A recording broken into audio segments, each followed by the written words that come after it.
What is up, everybody? Welcome back to another video, and today we have the official 2021 NBA mock draft part 2. A few weeks back I did the mock draft for just the lottery, but today I'm going to be doing the entire first round. I'm here on Tankathon. If you don't know how this works, it has live up-to-date draft lottery odds. Regular season has ended a couple days ago, so everything here is final up until the draft lottery, which is taking place on June 17th, I want to say it is. I'm not sure if that's exactly right, but I'm super excited, super nervous. Hopefully OKC does well. If I press sim lottery, this is just going to be a test run. Some teams jump, some teams fall, whatever. I'm going to be resetting, and I'm going to do this one more time. Then I'm going to do the same format as I did back in November for the 2020 NBA mock draft, where I kind of have footage of the player that is going to be selected by the team on the screen for you guys to watch while I talk about why I made that selection. I'm going to press sim lottery right here, and we have OKC wins it. Oh my gosh, that's perfect. I mean, we didn't get the Houston pick, but that's fine. So OKC gets 1, Toronto moves up to 2, Detroit to 3, Houston at 4, Orlando at 5, Cleveland 6, and Golden State at 7. 8 to 30 stays the same. So I'm going to get started with the draft right now, and I'll catch you guys there. So with the first overall pick, the Oklahoma City Thunder are going to select Cade Cunningham out of Oklahoma State. Cade is the obvious #1 overall pick. I think any team, if they were to have the #1 overall selection, would take Cade Cunningham. He's 6'7". He's a very versatile point guard. He can guard positions 1 to 3 with a super long wingspan. It's nearly 7 foot. And I love the impact that Cade Cunningham put on for Oklahoma State this year. He was super clutch. He led the team to a March Madness spot. They did not do super well in the tournament, but I don't blame Cunningham for that. He played tremendous in all the games. He's super ready, and I can't wait to see how Oklahoma City can run this guy in a Thunder uniform. I have him playing the point guard position, Shai Gilgeous-Alexander at the shooting guard, and then Lou Dort, Darius Bazley, and Moses Brown as their other 3 starters. They do have another pick later in the draft, so we'll get to them there. But yeah, so that's who I have the Thunder picking with the first overall selection in the draft. At the #2 overall pick, the Toronto Raptors are going to select Jalen Suggs. Now, the Raptors are most likely to move on from Kyle Lowry in the offseason, so drafting a point guard like Suggs would be huge for them. Suggs is a very clutch player. We saw him in the tournament. He shoots 50% from the field, so he's a very efficient guy. He can pass the ball tremendous, and I think he's the best passer in this draft, especially for his talent level, and he'll work tremendous next to a 6'4" Fred VanVleet. Pascal Siakam's going to be great next to him, and I think the Raptors are going to be great and should make another playoff appearance next season, even though they have a very young team. And I think signing a couple veterans in free agency could get them right back into playoffs how they want. At the 3 slot, the Detroit Pistons are going to be selecting Evan Mobley. Detroit struggled all season despite having great performances from Jeremy Grant all year. A center in Mobley would be perfect for the young point guard in Killian Hayes, who they took 7th overall last year. Even though he only played 26 games for them, Mobley is by far the best center in this draft, and I think he would be a great pick for the pick and roll. He's a great scorer. He's a great rebounder. He put up 16 and 9 a game at USC, and his game reminds me a lot about Bam Adebayo. If he builds a little bit of strength up and he develops a 3-point shot, I think he's going to be amazing. Regardless, Detroit's future with Evan Mobley and Killian Hayes is tremendous, and I love this pick here at 3 by Detroit. The Rockets are on the clock at 4, and without a doubt, I have them taking Jalen Greene. Houston struggled a lot this season ever since James Harden left super early on. John Wall battled through injuries, and Christian Wood did the same as well. Next season, Houston can definitely get back on track selecting Jalen Greene out of the G League. He was a superstar.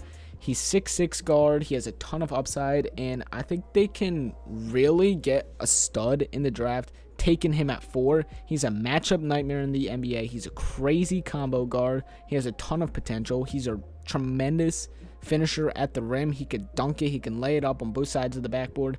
And I love the touch that he has. He has a very explosive attack, and him alongside Christian Wood is going to be a ton of fun to watch next season in Houston. Now at the 5 spot, the Orlando Magic really had a good season if you look back at it, getting 2 top 10 picks in this draft. And with their first pick, I have them taking the 6'8" forward out of the G League. He's one of my favorite young prospects in the entire draft, and that is Jonathan Kumanga. Kumanga is very quick for his size. He's 7 foot, yet he can explode in the open court, finish at the rim with ease. And Isaac and Fultz are most likely going to be returning for the Magic next season, and I think the Magic are going to have 2 lockdown defenders in Jonathan Isaac and Jonathan Kumanga. So that is a super, super bright spot for the Magic. I think Kumanga is going to need a lot more time in the gym, especially working on his jump shot. But everything else I see in Jonathan Kumanga is super great, and the Magic get a really nice pick here in the top 5. So the Cavaliers are up at 6, and I had them selecting Jalen Johnson out of Duke. Jalen Johnson, the 6'9 forward, is super NBA ready, and I think he's the best NBA ready player in this draft that's out of the top 5. The Cavs are super ready for the future with Sexland as their backcourt, drafting Okoro last season and an incoming trade from Jarrett Allen in the midseason. I think adding the former Blue Devil at the 4 position is perfect. Kevin Love's career is likely coming to an end soon, and Jalen Johnson could do a great job filling in that position. 11.6 rebounds and a great stretch big is what the young backcourt needs, and he could provide defense on the perimeter as well as inside when needed. So Jalen Johnson is a beautiful fit for this Cavaliers team. Next up on the clock, we have the Golden State Warriors moving up high, taking Desean Mitchell out of Baylor. The national champion point guard is playing with the former national champion Stephen Curry. Mitchell is, again, one of the most NBA-ready point guards in this draft. He's already 21 years old and has a national championship under his belt, winning it at Baylor. The backup point guard is definitely in need for Golden State, as I simply don't love the fit of Nico Mannion as their franchise point guard. Mitchell could come in next season and back up Stephen Clay while providing great scoring off the bench, setting up his teammates, and I think any team would love to have a player like Desean Mitchell. The Pelicans really struggled this past season, not making the playoffs, and I think Keon Johnson coming in and filling that point guard position will really help him make that playoff push. Eric Bledsoe is going to be 32 at the start of next season, and many people expect Lonzo Ball to leave if he's not paid enough at their free agency period. The Pelicans are going to have a hole at that point guard position, and I think Keon Johnson, the 6'5 guard out of Tennessee, is going to be a great fit next to Zion and Brandon Ingram. I'm not in love with his playmaking ability, but his scoring is on a different level. He put up 11.3 points as a freshman on pretty solid efficiency and got a ton of clutch plays all season. And a lot of highlight reel players are going to be on display next season for the Pelicans, including Keon Johnson, Zion Williamson, Brandon Ingram, and Jackson Hayes. So Pelicans, be ready for a playoff push. With the number 9 overall pick in the draft, the Sacramento Kings are going to be selecting Scotty Barnes. After stealing Tyrese Halliburton in last year's draft, the Kings look to take another guy at 9 in Barnes. He's 19 years old, and he could do it all on both ends of the floor. He could get up, block some shots on one end, and then go dunk on people on the other end or shoot at 3, and he's tremendous at it. The super strong 7'2 frame adds a lot of defense around De'Aaron Fox and Tyrese Halliburton, which is much needed. I would love to see if this pick can help make the Kings try to squeeze into a playoff spot next year. They were fairly close this year, but they weren't able to get it done, so hopefully Luke Walton can help them get to that spot next year while taking Scotty Barnes. Rounding out the top 10, I have the Orlando Magic taking Franz Wagner. The Magic are back on the clock, and this pick is via the Nikola Vucevic trade with the Chicago Bulls. And taking Kumanga with the 5th overall pick, I would like to see them taking a shooter to come in, since I don't really see Orlando bringing back the veteran guard in Terrence Ross. Franz Wagner will have his chance to play alongside his brother if they really want to re-sign him too, but Wagner brings great shooting to this team and provides solid on-ball defense as well, so hopefully they could get a great 3-and-D player in Franz Wagner at pick 10. For the Charlotte Hornets, I have them taking Isaiah Jackson. Charlotte got LaMelo Ball last year, and they nearly made the playoffs, even without Gordon Hayward playing for a majority of the season. With this return and taking Isaiah Jackson out of Kentucky, I think it could possibly push them into the playoffs. The 6'11 big will provide great spacing for the Hornets with his tremendous three-point shooting ability and finishing at the rim. Jackson rises at the rim on both ends of the floor, offense and defense, and can be a true fit into this Hornets system. And I would love to see the Hornets announcers go crazy for some Isaiah Jackson dunks. Coach Pop wants to rebuild, and I think Usman Garuba is going to be the perfect player for that rebuild. I don't see a situation where the Spurs bring back the veterans DeMar DeRozan, Rudy Gay, or Patty Mills. Instead, I think lottery picks over the next couple years and player development in San Antonio is very much needed. I love the guards and the wings that the Spurs already have, but Garuba out of Spain is a great pick for Coach Popovich and his system. He's 6'9", he's very athletic, he can attack from every area on the floor and get a couple highlight reel dunks here and there. So I think the Spurs full rebuild, taking Usman Garuba out of Spain. Next up, I have a very interesting pick, and I have the Indiana Pacers taking James Bouknight. Now, it's only interesting because they already have a pretty solid team and I would say a playoff team in the Pacers. Malcolm Brogdon is a potential franchise point guard, but I have them taking Bouknight because I'm not 100% certain that Malcolm Brogdon is going to return for the Pacers next season. And Bouknight is a phenomenal player with the ball in his hands, nearly a 20-point per game scorer at UConn, and he showed out and proved to me that he's going to be a great NBA player. I see a lot of people comparing Kemba Walker's game to Bouknight, and not just because of the college similarities, but he could put the ball on the floor. He's got a very tight handle, a smooth-looking jumper, and that's all distraction of how good of a finisher this kid is. Whether or not he's going to start for the Pacers next season, I think he's just too good of a player to pass up on at 13 for the Indiana Pacers. Rounding out the lottery, we have Golden State yet again back up on the clock, and they already took a stud point guard at pick 7 in Davion Mitchell, and now I have them taking a backup big, Alperen Sengun. I am sorry if I'm not pronouncing his name right. I still haven't really learned it, but Sengun from Turkey can provide Golden State with another solid finisher at the rim. I love the soft touch the kid has, and he has a very physical game, especially for being overseas, and he would really fit in well next to Draymond Green. And speaking of Draymond Green, I think that he can really help develop this young kid into a future star big in the league, and he reminds me a lot about Montrezl Harrell, and I think he could potentially be a Montrezl Harrell-esque player in the NBA. So the Washington Wizards are up at 15, and I was debating whether or not I should get them a big, but I really like Daniel Gafford, and I could see him coming back to the Wizards for a long-time contract. Same with Thomas Bryant, should be returning after his ACL tear prior to the downfall of the Washington Wizards. They were once hit with COVID for about 2 weeks straight. They were the 15th seed, but now they're a playoff team. And I watched every single one of the Wizards games this season, and one thing I noticed that besides Davis Bertans not being able to shoot a single jumper and make it, is they are really lacking a dominant wing. Denny Avdija was not used right under Scott Brooks, really was not consistent at all. So I think Corey Kispert could come in and be a guy that hits constant three-pointers and provides solid defense on the other end. He's 22 years old, he's 6'7", he has a good frame, and I think he should fit into the NBA right away. At pick 16, I have the Boston Celtics selecting Kai Jones, and he is a power forward for the Celtics that they desperately need. He's 6'7", he has a super long wingspan for the power forward position, and he could throw down anything that comes his way. Playing alongside Jason Tatum and Jaylen Brown, he could play that defensive role that the modern bigs need, and he could stay in front of pretty much any player in the NBA, I believe. He's super quick on his feet, and I think he could also slide over to the 5 position if needed, especially if guys like Robert Williams are always going down with injuries. With the 17th overall selection, I have the Memphis Grizzlies selecting Cam Thomas. A player that falls a lot out of people's radar is Cam Thomas out of LSU. The scoring guard is going to be a great fit for Memphis next season, and a big question to a lot of people, especially NBA fans, is whether or not Ja Morant will really be able to be a 25 point per game scorer for his career, and to have a gifted scorer next to him in Cam Thomas would be huge for Morant so he could focus on being a true point guard like he really is. He put up 23 points per game at LSU, and that's all Memphis needs next to an explosive Ja Morant and a defensive stud in Dillon Brooks. The Oklahoma City Thunder are selecting here at 18 once again, and I have them picking Greg Brown, which is a bit of a surprise, but after taking Cade at 1, the guards of the future are set for the Thunder with Shea and Cunningham.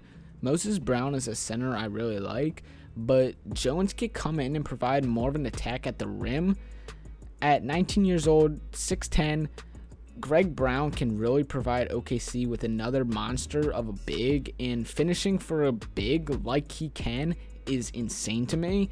I do think that Brown will need to improve his jump shot a little bit, but he was great for Texas all year and rivals in college with Cade, and now they're going to be becoming teammates in Oklahoma City. With the 19th overall pick, I have the New York Knicks selecting Sharif Cooper. Derrick Rose and Elfrid Payton's contracts are expiring in the offseason, and I think the Knicks are going to need to move on from one of the two and bring in another point guard, and I think Sharife Cooper out of Auburn is the real deal. He's 6'1", he has a great handle, great jumper, and Cooper could work really well under Tom Thibodeau's fit, and especially next to Julius Randle. 20 points a game, 8 assists for Cooper during his collegiate time, and hopefully he could bring his talent to the next level. I see a lot of comparisons of Colin Sexton in the kid's game, and I think Madison Square Garden would love having this kid show out every single night in a Knicks uniform. With the 20th overall pick, I have the Atlanta Hawks selecting Josh Giddey. Now, I'm not in love with Josh Giddey's game. That's why I didn't have him selected to any other team, but I think the Hawks are a very well-rounded team and don't really have a need for a specific position, so I have them taking best available here in Giddey. Giddey is an incredible three-point shooter and passes the ball pretty well for a 6'8" player. The Hawks brought in two promising centers last year in Capella and Okongwu, so I don't have a need to really bring in another center for them. And they have Trae Young, who played tremendous this season, and I think he's perfect point guard of the future. So I think Giddey will come in, be a great bench piece for the Hawks if they want to continue to contend out east. The New York Knicks are back up once again for another first-round pick, and I have them selecting Charles Bassey. And Bassey will be a great Knick alongside Julius Randle. Nerlens Noel was a phenomenal shot blocker for New York this season, but as time goes on, they are going to need to bring along another young center to play with alongside Mitchell Robinson. Bassey was looking like Shaq out there in his time at Western Kentucky, putting up a monster 18 and 12 rebounds a game, all in 60% shooting. The big man comes at 6'11", 235 pounds. He looks like a football player, and he's a tremendous threat down low on the block. He could block shots. He has powerful dunks, and he might break some of the rims at the old Garden. After taking Jalen Greene at 4, Houston still lacks a lot of depth in their wing position roles. Tate had a great season last year as a rookie, but already being 26 years old in his sophomore season, I see the Rockets taking a younger wing in Zaire Williams. Zaire can move easily and maneuver through traffic with his 6'8", 185-pound build. Williams loves to attack and finish at the rim, and Houston could use a lot of that next season. There's going to be a lot of high flyers in Houston with Jalen Greene, John Wall, Zaire Williams, and Christian Wood. The national champion Los Angeles Lakers are selecting here at 23, and I have them taking Trey Mann. Mann is listed as 6'5". He's a point guard out of Florida, and he's going to be a phenomenal backup position or starting position if Schroeder decides to leave in free agency. 16 points a game for the pure point guard and 3.5 assists comes with ease, and will be a lot easier when he has teammates like LeBron James and Anthony Davis. I love the way the kid just attacks the basket and quickly can pull up for a jumper, and the Lakers are 100% going to be making the right pick here at 23, and I don't see a situation where the Lakers could pass up on the kid and let him fall to any other contending team. Surprise, surprise, the Houston Rockets have yet another first-round pick, and they're taking Marcus Bagley. Hopefully this Bagley brother turns out a lot better than his brother, yet he's also going 21 picks later in the draft than his brother did with Sacramento. Houston really needs another strong center to come in, and the 6'8" undersized big out of Arizona State can provide Houston with great on-ball defense for the size he has, and he's also a very good knockdown center as well. Not much to really say besides that the 19-year-old has very good 3-and-D potential for the big man position. The other LA team is up here at 25, and I have the Los Angeles Clippers bringing in Moses Moody. The Clippers have looked dominant all year, but I have a bit of a worry when it comes to their future. If another short postseason happens, we could see a departure from Kawhi Leonard. Two veteran point guards in Patrick Beverley and Reggie Jackson. The Clippers need another young point guard in the future, and I think Moses Moody is exactly what they need. He put up about 17 points a game at Arkansas and has led his team to a very good college season. I do worry about his playmaking a bit, but I think his potential is through the roof. Moses Moody is going to be a great player in a Clippers uniform. The Denver Nuggets have a selection at 26, and I have them taking Jared Butler. Butler was a national champion in college and can provide any team with tremendous playmaking and scoring. Almost 17, 5-3 during his run at Baylor, and I see him being a great backup point guard behind Jamal Murray. If Murray's set to return next season, I could see Jared Butler putting up tremendous numbers off the bench next season, especially if Austin Rivers and Campazzo don't get as many touches. He's very NBA ready at 21 years old, coming off his junior season, and he will fit in tremendously under Michael Malone's system in Denver. Brooklyn is up after contending all season, and they look to contend for the next couple years, and I have them selecting Oral Roberts point guard Max Abmas. He led the nation in scoring as a 6'1" point guard, and they had a tremendous magical run in the tournament, and hopefully Abmas could come in the NBA and already have a big impact, especially in Brooklyn on a national championship contending team. Abmas will provide incredible scoring off the Brooklyn bench, and he'll come up big when players like James Harden, Kevin Durant, or Kyrie Irving are off the floor. I'm not super certain that Spencer Dinwiddie's going to want to return to the next offseason. I think he's going to want to get a bit more money in free agency and go to a big market team. So yeah, I think Max Abmas is going to fit in very well off the bench in Brooklyn. Philadelphia is next up, and I honestly don't see a single position of need for Philadelphia, but I have them taking Day'Ron Sharpe out of UNC. And the reason behind this pick is that they are a super deep team, and I think the only slight position that they should worry about is getting a better backup center. Not saying that Dwight Howard didn't have a good season, but I think he's starting to get up there in age. So bringing in a guy like Day'Ron Sharpe, he's a very explosive big man. He's a phenomenal rebounder, and he has very similar game to prime Dwight Howard. I don't know if he'll ever get onto that level, but bringing in Day'Ron Sharpe to back up Joel Embiid will be tremendous, and I think Philly fans are going to love his tenacious and back down big men play. With the 29th overall pick, I have the Phoenix Suns selecting Ayo Dosunmu. Chris Paul had such a big impact on the Phoenix Suns this seed, leading them to a top seed out west. Many people would be surprised to see Ayo fall to 29th in the draft, but the future point guard in Phoenix is very, very gifted. He put up 25 and 6 on great efficiency at Illinois. He could do it all on both ends of the floor. He threads the needle on all passes. He could put the ball on the floor and score. He has a great leadership mentality as just a 20-year-old kid, and I see a huge upside for the kid out of Illinois. Hopefully Chris Paul can help develop the kid just like he did with Shai Gilgeous-Alexander in OKC. And finally, with the last pick in the draft, we have Desean Nicks going at 30 to the Utah Jazz. Nicks is a quick ball handler who operates very well at different speeds in the open court. Conley will be an unrestricted free agent during the offseason, so bringing in another point guard for the Jazz will be very important. The kid can feed really well off the Utah atmosphere and fit in right away. Desean Nicks is going to be a great pick for the final spot in the first round.